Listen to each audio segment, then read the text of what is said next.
Yarr, me hearties, and welcome back to GameSpot's coverage of E3 2018. This was a mistake. No beard.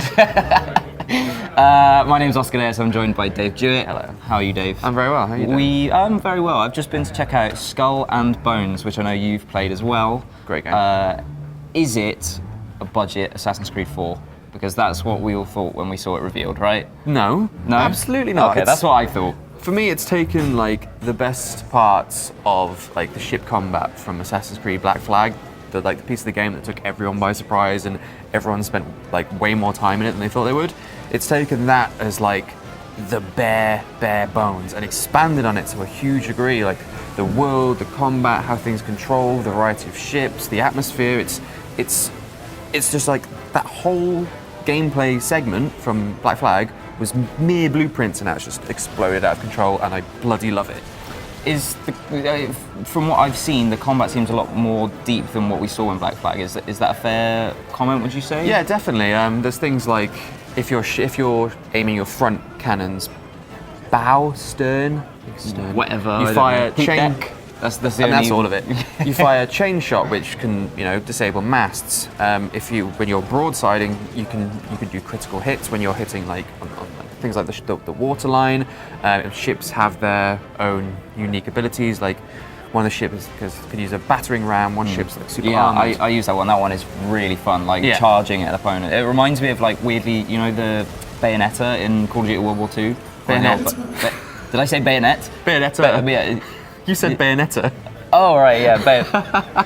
It's been a long week. The bayonet in World War II, charging at someone, except it's with a ship rather than... Yeah, it's got like a risk-reward to it, right? Yeah. And if you land it, you do like massive damage, but then some ships are nice and maneuverable and they can do certain things to like counter that. Like, depending on where your sails are, you can cut the wind, or the wind has to come side on or at your back, and you can do things like trimming your sails to go faster, or weighing anchor so you can like Tokyo drift your way around to get like a quick broadside and then get out of there. Fast and Furious Pirate Edition. Watch that. Yeah, to me, like when I first started playing it, I was like, this seems way too complex, and like the HUD is like all over the place, and like there's wind profiles of each ship, and different repair mechanics and bracing and different guns that you have, and I was like, oh, this is a bit much for the end of E3 week.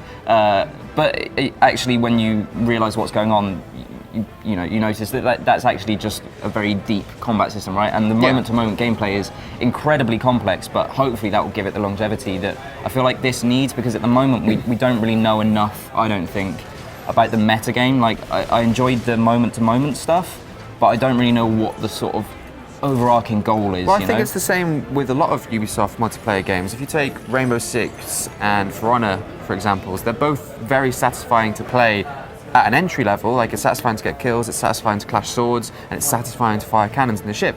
But there's huge depth in For Honor, there's huge depth in Rainbow Six Siege, and there's going to, from what I've seen so far, there's going to be a lot of depth to Skull and Bones as well. I think that's what Ubisoft Studios do really well. Their gameplay allows for like a spectrum of abilities and skill ceilings. Yeah, and I really liked the disguise mechanic as well. You came up with the idea of us like teaming up. Yeah, there was a great moment in the demo where I salvaged Portuguese sails to disguise my ship as a Portuguese merchant, and in the gameplay trailer, the ship does that to just sneak past the fort. But what I did is I disguised myself, and I kind of just baited myself, because there's other pirates in the world, and in the demo there was like 7 other people.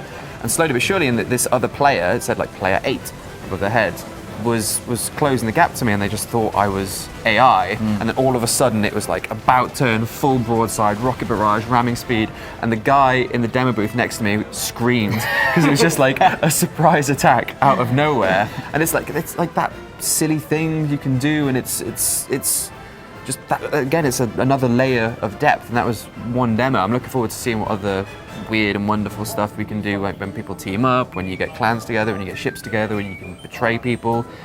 I'm super excited for this game, man. Yeah, I'm really excited to see more. But for everything else on Skull and Bones, and for everything else from E3 2018, stay tuned to GameSpot.com. Yarr.